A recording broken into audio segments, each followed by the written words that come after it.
لله نحمده ونستعينه ونستغفره ونؤمن به ونتوكل عليه ونعوذ بالله من شرور أنفسنا ومن سيئات أعمالنا من يهده الله فلا مضل له ومن يضلله فلا هادي له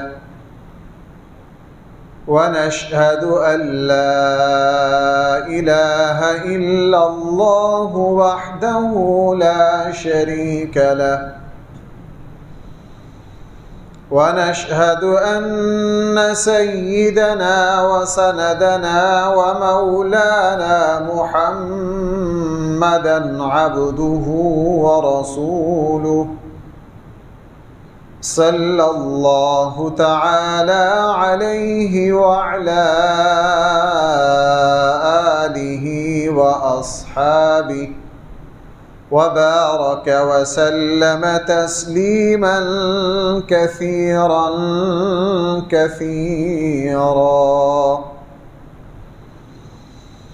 أما بعد فأعوذ بالله من الشيطان الرجيم بسم الله الرحمن الرحيم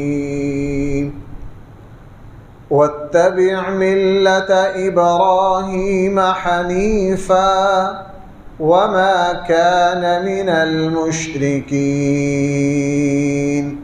صدق الله مولانا العظيم.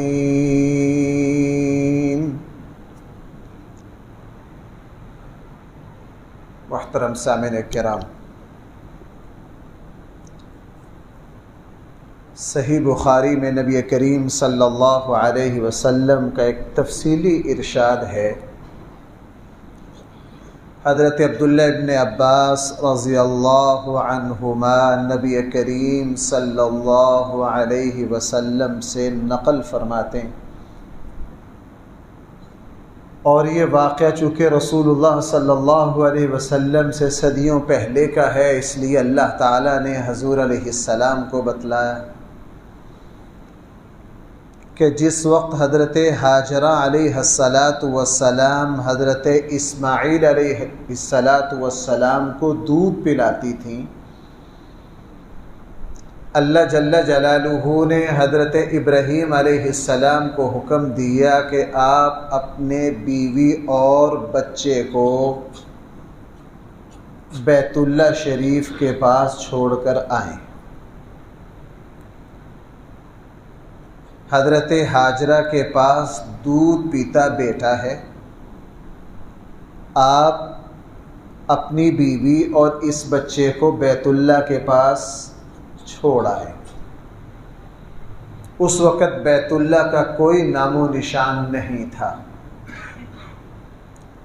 ابراہیم علیہ السلام نے آگے سے یہ نہیں پوچھا کیوں. اللہ اے میرے اللہ، اگر آپ کی بات میری عقل میں آئے گی تو میں پھر ہی کروں گا نا. ہمارے یہاں آج کل یہ فتنہ عروج پر ہے. جتنے نوجوان ہمارے پاس آتے ہیں، خصوصاً کالج یونیورسٹی کے پڑھنے والے، وہ کہتے ہیں جی ہمیں دین کی ہر بات کی کوئی لاجک ہونی چاہیے، ہماری عقل میں آئے. بھائی اگر دین کی بات کو آپ کی عقل مانے، آپ پھر ہی مانیں گے، یہ تو عقل کو ماننا ہوا، اللہ اور اس کے رسول کو ماننا نہ ہوا. بڑے دھڑلے سے میرے ساتھ ایک مرتبہ نہیں، دو مرتبہ نہیں، یہ واقعہ پتہ نہیں کتنی مرتبہ پیش آیا. ماشاءاللہ نوجوان بیٹا کوئی آیا، جی مفتی صاحب کچھ سوالات کرنے ہیں، میڈیکل کا طالب علم ہو، فلاں کام دین میں ایسا کیوں ہے؟ بھئی اللہ کے نبی صلی اللہ علیہ وسلم نے ایسے کیا. نہیں جی اس کی کوئی ہماری عقل میں آنی چاہیے بات۔ یہ تو پھر آپ عقل کو مان رہے ہیں، اللہ اور اس کے رسول کو۔ حضرت علی رضی اللہ عنہ کا مشہور ارشاد ہے کہ اگر ہر جگہ عقل ہی کو ماننا ہوتا تو میں موزہ پہن کر مسا جو ہے یہ موزے کے اوپر سے نہ کرتا، مسا موزے کے نیچے سے کرتا۔ بھائی ہم چمڑے کا موزہ پہنتے ہیں کہ نہیں سردی میں؟ مسا کدھر سے کرتے ہیں؟ اوپر کرتے ہیں نیچے؟ بھائی موزہ تو نیچے سے گندا ہو رہا ہے، اوپر کیوں کر رہے ہیں؟ کہاں کرنا چاہیے؟ نیچے۔ لیکن اللہ کے نبی نے کہاں سے مسا کیا؟ یہ کیا مٹی لگ نیچے رہی ہے اور ہم مسا کدھر کر رہے ہیں؟ اوپر۔ حضرت علی رضی اللہ عنہ نے فرمایا کہ اگر دین میں عقل چلانا ہوتا تو میں کیا کرتا؟ موزے پر مسا نیچے کرتا، لیکن چونکہ میں نے اللہ کے نبی کو کہاں سے کرتے دیکھا۔ چلو ایک لطیفہ سنائی دوں۔ امام اعظم ابو حنیفہ رحمہ اللہ جس وقت حضرت امام باقر سے ملے نا، امام باقر رحمہ اللہ نے نام سن رکھا تھا کہ کوفہ کے ایک بہت بڑے عالم ہیں، اور جو بڑے لوگ ہوتے ہیں لوگ ان کی غیبت بھی بڑی کرتے ہیں، غلط باتیں منسوب کرتے ہیں۔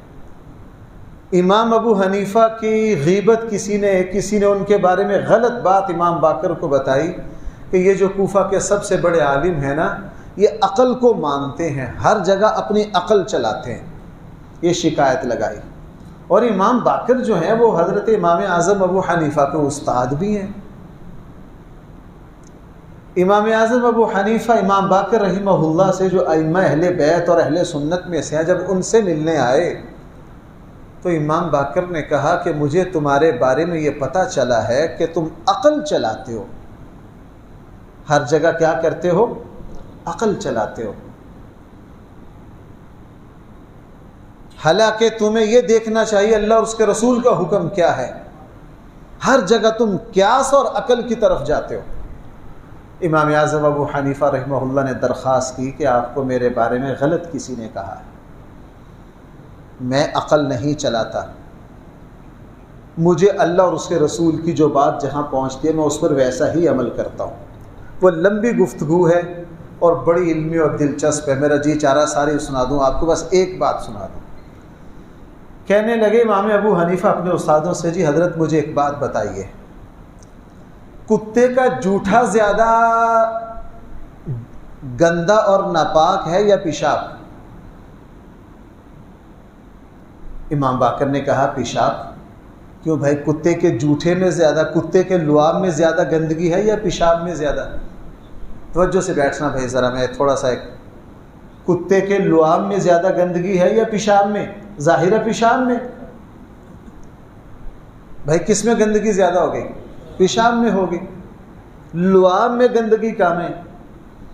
امام اعظم ابو حنیفہ رحمہ اللہ نے فرمایا اگر میں ہر جگہ عقل سے کام لیتا تو چونکہ کتے کا پیشاب زیادہ گندا ہے اس کے لعاب سے، تو مجھے یہ فتویٰ دینا چاہیے عقل کے مطابق کہ اگر کسی چیز کو کتے کا پیشاب لگ جائے اس کو دھو 7 مرتبہ۔ کتنی مرتبہ دھو؟ اور لعاب میں گندگی کم ہے، اگر لعاب کتا منہ ڈال دے کسی برتن میں اس کو دھونا چاہیے 1 مرتبہ۔ عقل یہ کہتی ہے چونکہ لعاب کتے کا کم ناپاک ہے، کم گندا ہے، اور پیشاب کیا ہے؟ تو امام ابو حنیفہ نے امام باقر رحمہ اللہ سے پوچھا حضرت عقل یہی کہتی ہے؟ امام باقر نے کہا جی بیٹا عقل تو یہی کہتی ہے۔ کہنے لگے اگر میں عقل چلاتا ہوتا تو میں یہی فتویٰ دیتا، لیکن مجھے آپ کے نانا صلی اللہ علیہ وسلم کی یہ حدیث پہنچی ہے کہ آپ کے نانا نے کتا جس برتن میں منہ ڈال جائے اس کو 7 مرتبہ مانجنے کا، 7 مرتبہ دھونے کا کہا ہے، اور اگر پیشاب کر دے تو اس کو 1 مرتبہ کہا ہے۔ میں نے عقل کو چھوڑ دیا ہے، آپ کے نانا کی حدیث کو لے لیا۔ میں نے عقل کو چھوڑ دیا ہے، کس کو لے لیا ہے؟ آپ کے نانا کی حدیث کو لے لیا۔ اور بڑی مثالیں دی امام اعظم ابو حنیفہ رحمہ اللہ نے۔ ایک مثال یہ بھی دی کہ حضرت مجھے یہ بتائیں، اگر بھائی نماز میں کوئی قہقہ لگا کر ہنس پڑے، کھل کھلا کر ہنس پڑے، تو بھائی اس کی نماز ٹوٹتی ہے کہ نہیں؟ کیوں بھائی؟ ٹوٹ جاتی ہے۔ ساتھ وضو بھی ٹوٹتا ہے کہ نہیں؟ وضو بھی ٹوٹ جاتا ہے۔ اگر کوئی نماز با جماعت میں قہقہ لگا کر کھل کھلا کر ہنسے، نماز بھی ٹوٹ گئی اور اس کا وضو بھی ٹوٹ گیا۔ امام اعظم ابو حنیفہ رحمہ اللہ نے فرمایا عقل یہ کہتی ہے کہ بھائی نماز تو چلو ٹوٹ گئی، یہ نماز میں کھل کھلا کے ہنس رہا ہے، وضو نہیں ٹوٹنا چاہیے۔ وضو اس وقت ٹوٹتا ہے جب جسم سے کوئی گندگی نکلے۔ اگر کوئی نماز میں کھل کھلا کر ہنسا ہے تو بھائی وہاں تو جسم سے کوئی گندگی، عقل یہ کہتی ہے کہ کھل کھلا کر ہنسنے سے نماز میں وضو ٹوٹنا نہیں چاہیے، عقل یہ کہتی ہے۔ لیکن مجھے آپ کے نانا کا یہ ارشاد پہنچا ہے کہ اگر کوئی نماز میں کھل کھلا کر ہنس پڑے تو اللہ کے نبی نے فرمایا اس کی نماز بھی ٹوٹ گئی، اس کا وضو بھی۔ فرمایا میں نے یہاں عقل کو چھوڑ دیا اور آپ کے نانا کی حدیث پر کیا کیا؟ عمل۔ کافی ساری دلیلیں امام ابو حنیفہ نے دی، جب تک امام باقر نے یہ نہیں نہ کہا کہ نہیں مجھے اب آپ کے بارے میں سمجھ آ گئی، آپ واقعتاً ہر جگہ حدیث کو لیتے ہیں، عقل کو نہیں لیتے، اس وقت تک امام ابو حنیفہ دلیلیں دیتے رہے۔ تو بات یہاں سے چلی تھی۔ حضرت عبداللہ ابن عباس رضی اللہ عنہ فرماتے ہیں جس وقت حضرت اسماعیل علیہ السلام بھائی کیا کرتے تھے؟ اپنی ماں کا دودھ پیتے تھے، اللہ نے حکم دیا اس بچے کو اور اس بیوی کو بواد غیر ذی زرع، وہ بنجر جگہ آباد کر کے آؤ۔ حضرت ابراہیم پوچھ سکتے تھے اللہ اس دودھ پیتے بچے کو کیوں چھوڑ کے آؤں، یہ وہاں جا کے کیا کرے گا؟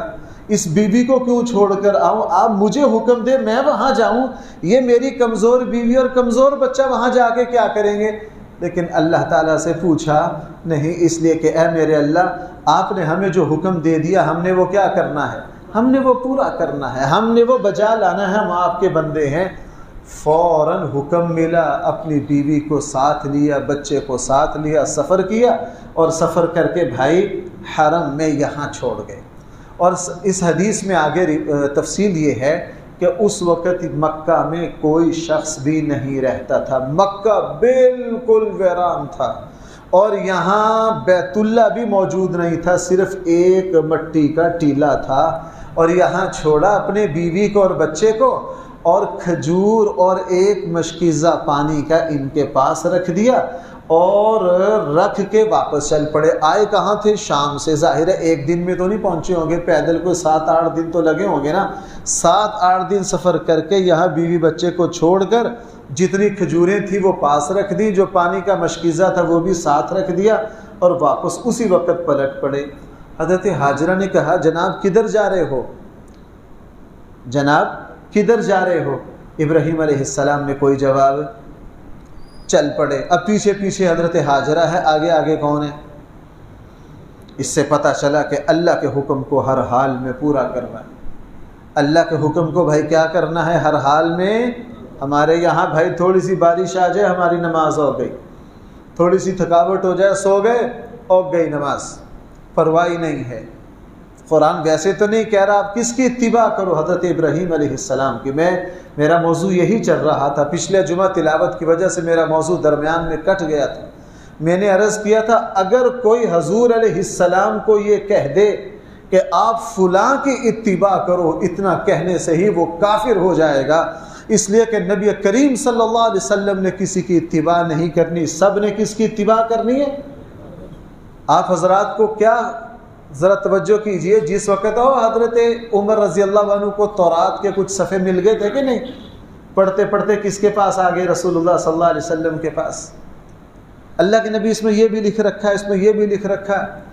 اللہ کے نبی کا چہرہ متغیر ہو گیا، اور سیدنا صدیق اکبر نے غصے سے حضرت عمر کہا عمر تجھے تیری ماں روئے، تو دیکھ نہیں رہا تیرے اس عمل سے رسول اللہ صلی اللہ علیہ وسلم کو تکلیف پہنچ رہی ہے۔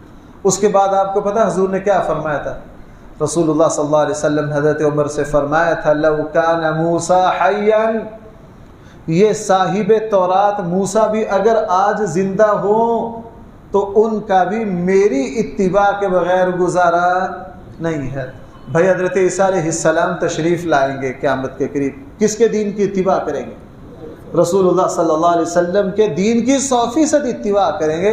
یعنی حضور کی موجودگی میں اگر نبی آ جائیں، یہ ایک ضمنی سا مسئلہ ہے کہ جس وقت بیت المقدس گئے تو رسول اللہ صلی اللہ علیہ وسلم نے سارے نبیوں کو نماز پڑھائی، تو بھائی نماز کس طریقے کے مطابق پڑھائی؟ حضور نے اپنے طریقے کے مطابق پڑھائی، اور سارے نبیوں نے نماز کس کے طریقے کے مطابق پڑھی؟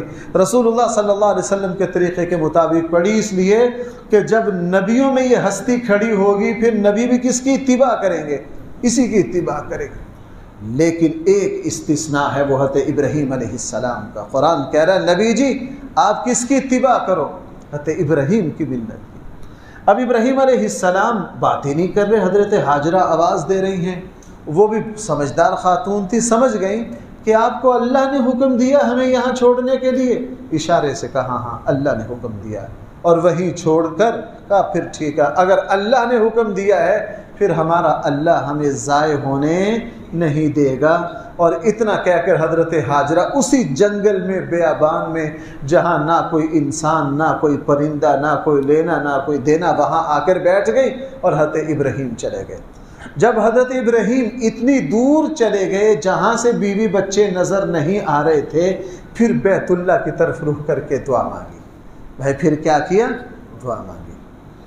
یہ انبیاء علیہ السلام کا طریقہ ہے. انبیاء علیہ السلام کا کیا ہے بھائی؟ طریقہ. جنگل میں چھوڑ آئے ہیں، اللہ کا حکم ہے، لیکن چونکہ ادھر سے باپ بھی ہیں، شوہر بھی ہیں، کیا کر رہے ہیں؟ اللہ سے دعا مانگ رہے ہیں. اسباب اختیار کیے کہ وہاں تھوڑی سی جو کھجوریں تھی وہ بھی رکھ دی اور پانی بھی رکھ دیا. اس کے بعد کیا کیا؟ کس سے دعا مانگی؟ اللہ سے.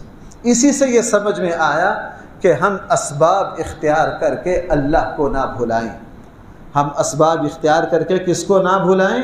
ہاں ہم ماشاءاللہ تھوڑے سے بیمار ہو گئے، ایک ڈاکٹر کے پاس جا، دوسرے کے پاس جا. کسی نے کہا لاہور اس کے بہت بڑے ڈاکٹر ہیں، وہاں گئے، انہوں نے 5000 روپے فیس لی، بہت کئی ٹیسٹ کروائے. آپ نے کہا نہیں اب بہت اعلیٰ ڈاکٹر ہے، اب شفا ملے گا ہی ملے گا.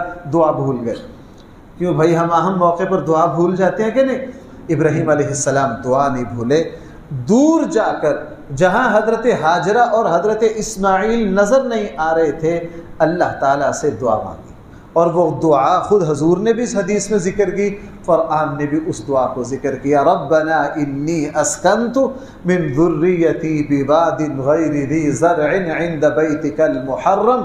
اے اللہ میں ان کو آپ کے گھر کے پاس آباد کر رہا ہوں. اے اللہ ان کو یہاں ریالوں کی اور ڈالروں کی فیکٹری لگا دینا. کیوں بھائی؟ آگے یہ ہے.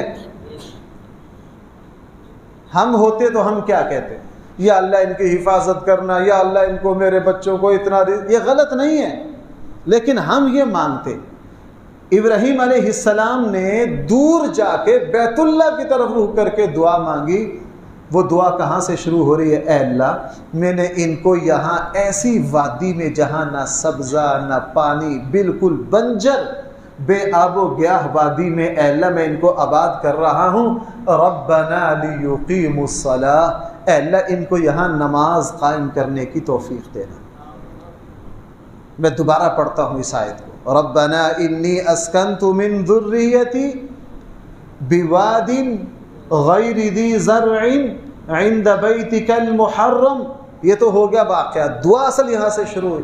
ربنا لیقیموا الصلاۃ. اے میرے رب ان کو نماز قائم کرنے والا بنانا. یہاں میں جنگل میں چھوڑ کے جا رہا ہوں، اگر یہ جنگل میں آپ کو نہ بھولے نماز قائم کی پھر ستے خیرے ہیں. کیوں بھائی میری بات سمجھ پا رہے ہو کہ نہیں؟ اگر ہماری اولاد نماز پڑھنے لگ گئی، اللہ مجھے اور آپ کو یہ بات سمجھائے، اگر میری اور آپ کی اولاد کے پاس دنیا کی کوئی ڈگری نہ ہو، میری اور آپ کی اولاد صحیح طور پر نماز قائم کرنے لگ گئی، اللہ جل جلالہ ساری محتاجیوں کو دور کر دے.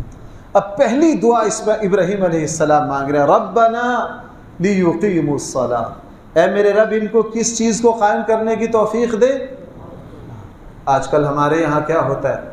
ماشاءاللہ بیٹے کا رشتہ کرنا ہے، بہت اچھا ہے جی، فلاں ڈگری ہے، فلاں ڈگری ہے جی، سرکاری ملازمت ہے جی، اتنی تنخواہ ہے، ماشاءاللہ رہائش بھی اپنی ہے، فلاں بھی ہے، فلاں بھی ہے، فلاں بھی ہے۔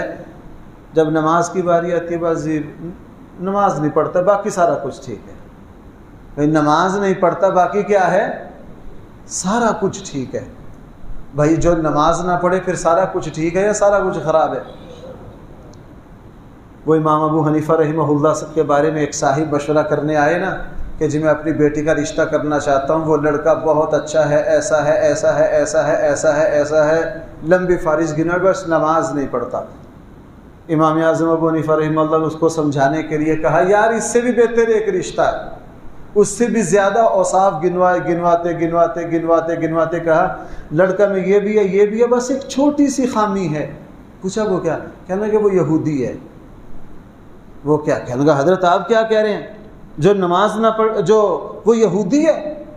تو فرمایا کہ بھائی جو نماز نہ پڑھے، اللہ کے نبی نے تو فرمایا کفر اور اسلام میں فرق کرنے والی چیز نماز ہے۔ جو مسلمان نماز نہ پڑھے اس کے پاس اپنے مومن ہونے کی کوئی دلیل نہیں ہے، وہ اپنا ثبوت ہی پیش نہیں کر سکتا۔ میں نے ابھی 2-3 جمعے پہلے نماز پر جو جمعے پڑھائے تھے وہاں حدیث ذکر کی تھی، کل قیامت والے دن سب سے پہلے کس کا حساب ہونا ہے؟ بھائی کس کا؟ نماز کا۔ اور اللہ کو نماز اتنی پسند ہے، حدیث میں ہے کہ بعض لوگوں کو جب قبر میں دفن کیا جائے گا ان کو صرف نماز کا وقت دکھایا جائے گا، سورج غروب ہوتا دکھایا جائے گا، وہ اٹھتے کہیں گے بھائی پہلے مجھے نماز، فرشتے کہیں گے ٹھیک ہے نماز پڑھ لو۔ جب نماز پڑھ کے فارغ ہوں گے پھر وہ کہے گا جناب اب سوال کے جوابات لے لو، وہ کہے گا جناب اب جوابوں کی ضرورت نہیں ہے۔ جس کو سورج کے غروب ہوتے ہی توجہ مغرب کی نماز کی طرف گئی ہے وہ اللہ کا بندہ ہے، وہ جنتی ہے۔ اب یہاں جب چھوڑ کر گئے تو کیا دعا مانگی؟ ربنا لیقیموا الصلاۃ، اے اللہ میرے بچوں کو کیا کر دے، نماز قائم کرنے والا بنا دے۔ فاجعل افئدۃ من الناس تہوی الیہم، اور اے اللہ ان کی طرف سارے لوگوں کے دلوں کو متوجہ کر دے، اس کی طرف سارے لوگوں کے دلوں کو کیا کر دے؟ متوجہ کر دے۔ اب قیامت تک آنے والے مسلمانوں کے دل بیت اللہ کی طرف اتنے متوجہ ہیں، بھائی کوئی 2 مرتبہ حج کر لے اس کی کوشش ہوتی ہے 3ری مرتبہ چلا جاؤں، کوئی 3 مرتبہ کر لے اس کی کوشش ہوتی ہے کیا؟ بھائی کوئی سیر ہوتا ہے اس سفر سے؟ بلکہ جس طرح یہ سفر کرتے ہیں پیاس اور بڑھتی ہے، لگن اور۔ کیوں؟ ابراہیم علیہ السلام دعا مانگ کر گئے، فَجْعَلْ أَفْئِدَةً مِّنَ النَّاسِ تَهْوِي إِلَيْهِمْ، اے اللہ سارے لوگوں کے دل، یہاں رونق لگا دینا۔ میں سادہ لفظوں میں یوں کہوں، میں جنگل میں اپنے بیوی بچوں کو چھوڑ کر جا رہا ہوں، یا اللہ یہاں کیا کر دینا؟ رونق لگا دینا۔ اللہ تعالیٰ نے فرمایا کہ اے ابراہیم یہاں ایسی رونق لگائیں گے، ایسی رونق لگائیں گے۔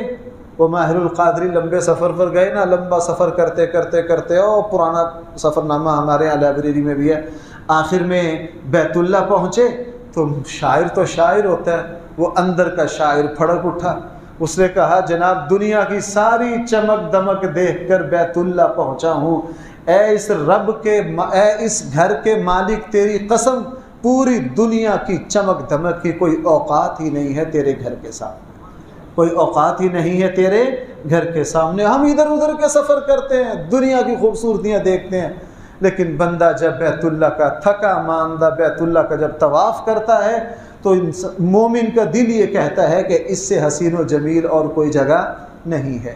یہ دعا مانگی، اور دعا مانگنے کے بعد حضرت ابراہیم علیہ السلام واپس تشریف لے گئے اور حضرت ہاجرہ یہاں آباد ہو گئی۔ چلتا رہا سلسلہ، اور 2-4 دن میں پانی بھی ختم ہو گیا، اور وہ جو کھجوریں دے کے گئے تھے وہ بھی بھائی کیا ہو گئی؟ ختم ہو گئی۔ اب خود بھی پیاس سے مرنے لگ گئی اور بچہ بھی پیاس سے تڑپ رہا ہے۔ اب ماں کی جان کو بنائی۔ ہم اس تکلیف کو ایک ماں ہی سمجھ سکتی ہے کہ خود بھی پیاسی ہیں اور دودھ پیتا بچہ بھی کیا ہے؟ پیاسا ہے۔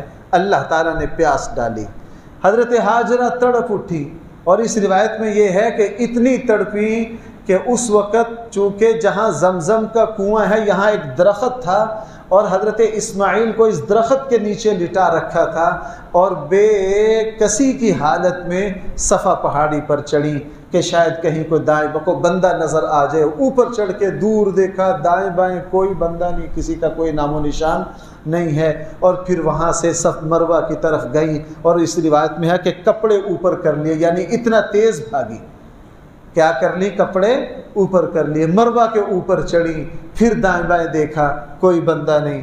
اب اس بے بسی کا اندازہ لگاؤ. بھائی یہ میں واقعہ مشہور ہے, میں ان واقعات کی طرف نہیں جا رہا, اس میں چھوٹے چھوٹے جو جملے ہیں وہ میرے اور آپ کے لیے بڑے عبرت کے ہیں. یہاں کتنے چکر لگائے حضرت حاجرہ نے؟ 7. جب 7 چکر لگائے تو 7ویں چکر میں وہ صفا کے اوپر تھی. 2 چکروں میں ہی پتہ چل گیا کہ یہاں بندہ کوئی ہے, مدد کوئی نہیں, لیکن ماں ہے بے بسی میں ہے, بچہ بلک رہا ہے پیاس سے, خود پیاس لگی ہوئی ہے, اور چھاتی کا دودھ بھی کیا ہو گیا ہے, ختم ہو گیا ہے. پھر جا کے مروہ کی طرف سے آواز آئی اور نظر کوئی نہیں آیا, نظر کوئی نہیں آیا. اللہ تعالیٰ نے یہ تڑپایا کیوں؟ اللہ تعالیٰ کی سنت ہے بھائی. اللہ تعالیٰ جب بھی کوئی نعمت دیتے ہیں تھوڑی سی آزمائش میں ڈال کر دیتے ہیں, یہ اللہ تعالیٰ کی سنت ہے. اس دنیا میں آپ سب حضرات میری تائید کریں گے, اس دنیا میں جب بھی کوئی نعمت ملی ہے بھائی تھوڑا سا پی کاٹنے کے بعد ملتی ہے. ہم چاہتے ہیں سب کچھ گھر بیٹھے بٹھلائے مل جائے. بھائی ایسا ممکن ہے؟ ایسا ممکن ہے؟ ذمہ داروں سے پوچھو کہ کاشتکاری میں کتنی محنت اٹھاتے ہیں. جو نوجوان محنت اور مشقت اٹھانے کے لیے تیار نہیں, اس کو اللہ تعالیٰ کی طرف سے ملے گا بھی. اللہ تعالیٰ کی عادت ہے, سنت اللہ ہے. بلکہ امام غزالی نے تو ایک مرتبہ بڑی پیاری بات لکھی ہے ایک جگہ کہ اللہ تعالیٰ جب تمہیں آزمائشوں میں ڈالو خوش ہو جاؤ کہ تمہارے لیے کچھ ملنے کا فیصلہ ہو گیا ہے, اور فرمایا کہ آزمائشوں میں پڑ جانا یہ تو اس طرح ہے جس طرح بادل کا آنا. جب بادل آ جائے تو علامت ہوتی ہے کہ تھوڑی دیر میں بارش اب ہونے ہی والی ہے. فرمایا جب دیکھو نا حالات میرے ٹائٹ ہو رہے ہیں, تھوڑی آزمائش بڑھ رہی ہے, مشقت بڑھ رہی ہے, پریشانیاں بڑھ رہی ہیں, سمجھ جاؤ کہ اب تمہارا اللہ تمہیں کچھ نہ کچھ دینے اور نوازنے والا ہے, چونکہ اللہ تعالیٰ مصیبتوں سے گزار کر دیتے. یہاں اللہ تعالیٰ ویسے حضرت جبرائیل کو بھیج کے زمزم کا پانی دے دیتے نہیں. فرمایا کہ ماں بیٹا تھوڑا سا کیا کرو, تھوڑا سا بل کو تکلیف اٹھاؤ. ماں کو پریشانی کا سامنا کرنا پڑا, اور دودھ پیتے بچے کو بھی پریشانی کا سامنا کرنا پڑا. حضرت حاجرہ نے پریشانی میں 7 چکر مارے. اب جب خاتون ہے, اس وقت پہاڑیاں اونچی تھی, 7 چکر مارے. تو جب بھائی مروہ پر پہنچی پھر آواز آئی تو حضرت حاجرہ نے کہا, او آواز دینے والے, اے ہاتف غیبی, تیری آواز تو مجھ تک پہنچ گئی, کیا تیرے پاس کوئی زندگی کا سامان بھی ہے, کچھ پانی بھی ہے, کچھ میری مدد کر سکتا ہے, کچھ میری مدد کر سکتا ہے؟ اور محسوس بھی آ کہ وہ یہاں تو میرا بچہ جہاں سے آواز آ رہی ہے. تو بھاگ کر ادھر آئیں تو دیکھا کون کھڑے, حضرت جبرائیل علیہ السلام کھڑے, اور حضرت جبرائیل علیہ السلام نے پر مارا, پانی نکل آیا. اب حضرت حاجرہ خوش ہو گئی, جلدی جلدی بچے کو پانی پلایا, خود پانی پیا, اپنا مشکیزہ بھرنے لگی, اور پانی یوں ابل رہا ہے, پانی یوں ابل رہا ہے. اور اس کو کہہ بھی رہی ہیں تو ٹھہر جا. زمزم کا لفظی معنی کیا ہوتا ہے؟ ٹھہر جانا, تو ٹھہر جا. رسول اللہ صلی اللہ علیہ وسلم نے فرمایا اللہ حضرت اسماعیل کی والدہ کا بھلا کرے, اگر زمزم کو زمزم نہ کہتی تو یہ چشمہ ہی پوری دنیا کو سیراب کرنے کے لیے کافی ہوتا, زمزم پوری دنیا میں پہنچ جاتا. لیکن بھائیو, زمزم ٹھہر بھی گیا, پھر بھی پوری دنیا میں اس کا پانی جا رہا ہے کہ نہیں؟ پوری دنیا میں یہ پانی جا رہا ہے. بہرحال اب جب بچے کو پانی پلایا نا تو پھر فرشتے نے ایک بات کہی حضرت حاجرہ سے. فرشتے نے کہا آپ پریشان نہ ہوں, آپ کا رب آپ کو ضائع نہیں کرے گا, آپ پریشان نہ ہوں, یہاں اللہ کا گھر ہے, اللہ تعالیٰ آپ کے بیٹے اور آپ کے شوہر کے ذریعے اس گھر کو کیا کریں گے؟ تعمیر کریں گے. جب یہ بشارت دی پھر حضرت حاجرہ خوش ہو گئی اور یہی رہی, اور یہاں پھر سلسلہ چل نکلا, پانی پیتی رہی. ایک قبیلہ گزر رہا تھا, اس قبیلہ نے یہاں پرندے دیکھے, انہوں نے کہا جناب یہاں آج تک ہم نے پرندہ نہیں دیکھا, عرب لوگ پرانے لوگ ذہین بڑے تھے, ہم پہلی مرتبہ یہاں پرندوں کو منڈلاتا دیکھ رہے ہیں, لگتا ہے یہاں پانی ہے. یہاں کیا ہے؟ پانی ہے۔ ان لوگوں کی ذہانت تھی، فوراً سمجھ گئے، جب آئے تو دیکھا واقعی یہاں پانی ہے۔ چونکہ یہ لوگ یہاں سے گزرتے تھے، ان کو پتہ تھا یہاں پانی کا نام و نشان نہیں ہے، آج پرندے یہاں رہے ہیں، تو سمجھ گئے۔ جب وہاں پہنچے دیکھا ایک خاتون ہے، ایک بچہ ہے، اور بھائیوں حیران ہے کہ ان لوگوں کے اخلاق کتنے اعلیٰ ہیں۔ جب وہ قریب آئے تو ایک خاتون ذات ہے، اس سے زبردستی پانی چھین سکتے تھے، لیکن پھر بھی حضرت حاجرہ سے اجازت لی کہ بہن اگر اجازت ہو تو ہم پانی پی لیں؟ فرمایا ہاں پی لو۔ جب انہوں نے پانی پیا تو حیران رہ گئے کہ ایسا پانی تو اس پورے خطے میں نہیں ہے۔ پھر اس خاتون سے کہا بہن اگر اجازت ہو ہم یہاں رہ جائیں، چونکہ اس وقت جہاں پانی ہوتا تھا آبادی بھی۔ حضرت حاجرہ نے فرمایا رہ جاؤ لیکن کنواں میرا ہے، رہ جاؤ لیکن کنواں میرا ہے۔ اب اندازہ لگائیے ان لوگوں کے اخلاق کا۔ بھائی وہ کس یونیورسٹی کے پڑھے ہوئے تھے؟ ان کے پاس کوئی ڈگری تھی؟ کوئی ڈگری نہیں تھی، کوئی لینا دینا نہیں تھا۔ اس لیے تعلیم کا تعلق ڈگریوں سے نہیں ہے، تعلیم ایک شعور کو کہا جاتا ہے۔ ہمارے یہاں اب اخلاق کی گراوٹ ہے۔ یہاں عقل حیران ہو جاتی ہے کہ ایک خاتون وہ زبردستی کنواں چھیننا چاہتے تو بھائی کیا کرتے؟ منٹ میں چشمہ چھین لیتے، لیکن ان کے اندر اخلاقی طاقت دیکھو۔ انہوں نے حضرت حاجرہ سے اجازت لی، حضرت حاجرہ نے اجازت دی۔ اور ہمارے یہاں اللہ نہ کرے اگر کوئی کمزور مد مقابل ہو، ہم تو کمزور کو سانس نہ لینے دیں۔ اگر کوئی گاہک ہماری دکان پر چڑھ جائے، ہمیں پتہ چل جائے کہ بالکل ہی جاہل ہے، ہم تو اس کو لوٹ کر کھا جائیں۔ ہمارے مد مقابل اگر کوئی کمزور ہو تو ہم تو اس کو جینے کا حق نہ دیں۔ اور یہیں سے پتہ چلتا ہے انسان کے اخلاق کا، یہیں سے پتہ چلتا ہے انسان کے۔ میں نے پہلے بھی کئی مرتبہ سنا ہے، رسول اللہ صلی اللہ علیہ وسلم جب غزوہ تبوک سے واپس آ رہے تھے، وہ ایک خاتون اپنے بچوں کے ساتھ اونٹ پر پانی لے کر جا رہی تھی۔ حضور علیہ السلام نے صحابہ سے کہا اس خاتون سے اجازت لو، اس خاتون سے کیا کرو؟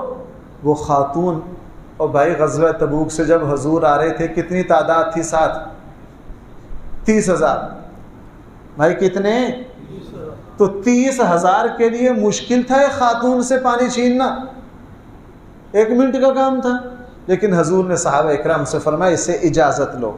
جا کے اس کو اجازت لی۔ وہ خاتون پہلے ڈری کہ یہ مجھ سے چھینیں گے، صحابہ اکرام نے کہا نہ، ہم آپ سے چھینیں گے نہیں، اگر آپ اجازت دیں گے، اگر آپ اجازت۔ اس نے کہا 30,000 بندہ ہے، تمہیں اجازت دوں، میرے لیے کیا بچے گا؟ 1 دن 1 رات لگا کر تمہیں پانی لے کر آئی ہوں۔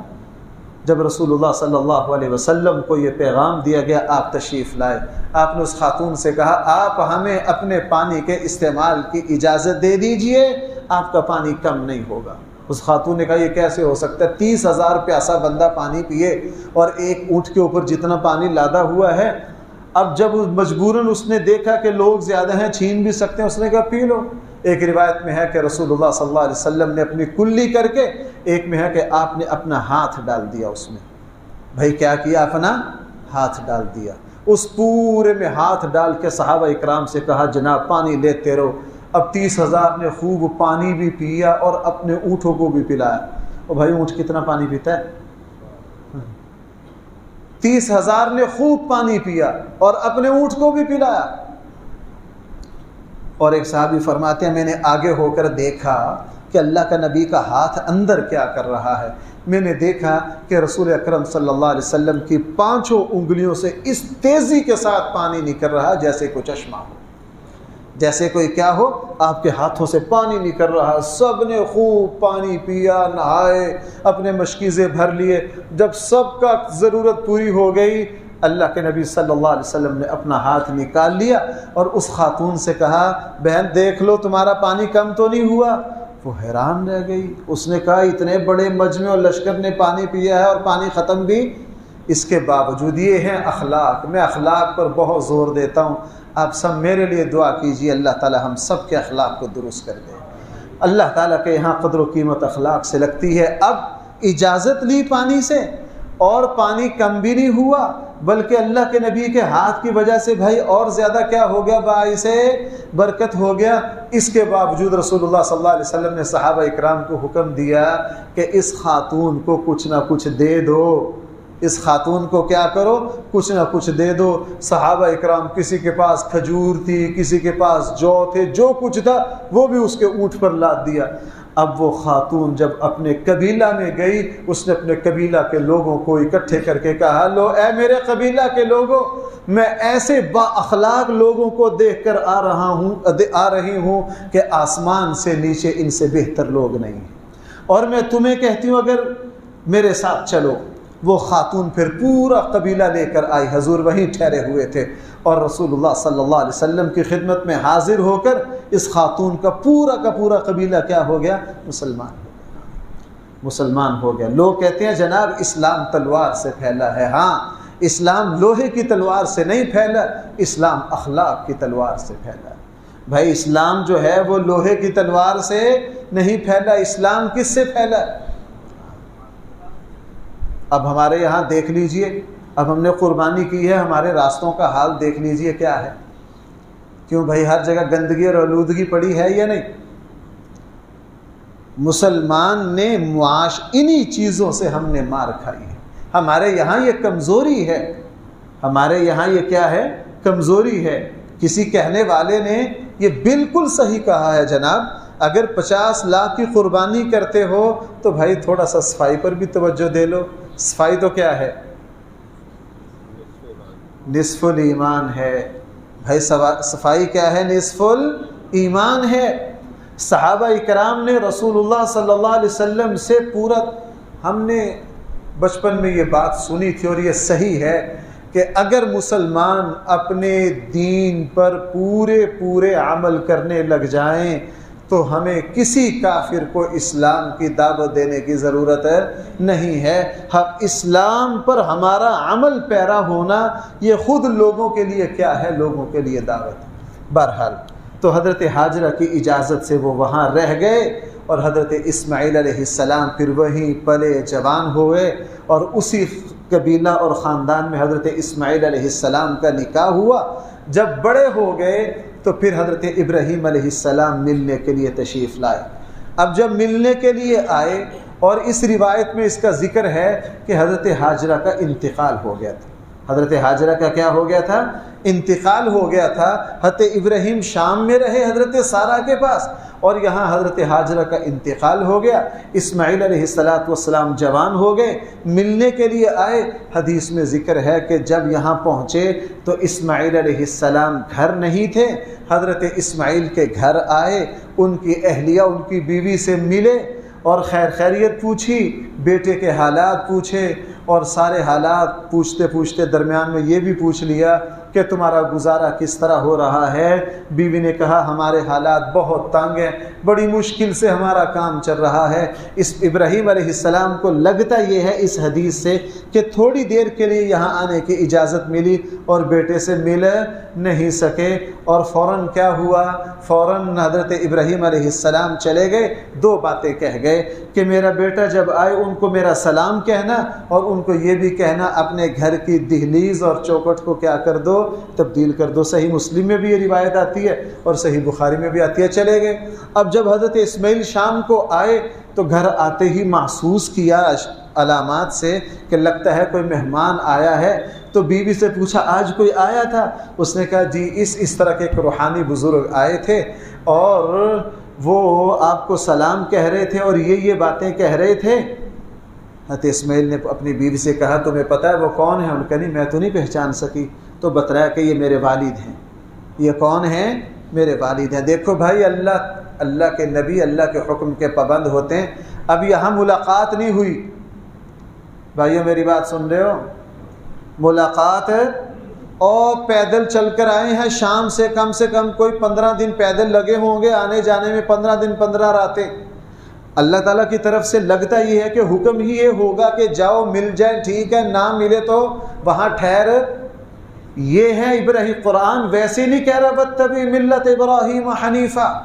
ہمارے یہاں ہوتا کیا ہے؟ ہم اللہ کے حکم کی پرواہ نہیں کرتے، اللہ کے حکم کی پرواہ نہیں کرتے۔ شوہر کا انتقال ہو گیا ہے، خاتون عدت میں ہے، گھر سے جا نہیں سکتی، لیکن پھر بھی کیا کہتی ہیں عدت کے اندر کہ جی میں نے شوہر کا چہرہ دیکھنا ہے، میں نے بھائی کا چہرہ دیکھنا ہے، بہن ڈسکا میں عدت میں ہے، بھائی کا انتقال ہو گیا، کہاں؟ ملتان۔ لوگ مسئلہ پوچھتے ہیں کہ جی میرے بھائی کا انتقال ہو گیا، میں نے چہرہ دیکھنے کے لیے جانا ہے، کہاں؟ ملتان۔ بھئی آپ عدت میں ہیں، آپ تو گھر سے باہر جا نہیں سکتی، لیکن ہمارے یہاں عدت کی کون پرواہ کرتا ہے؟ عدت کی کون پرواہ کرتا ہے؟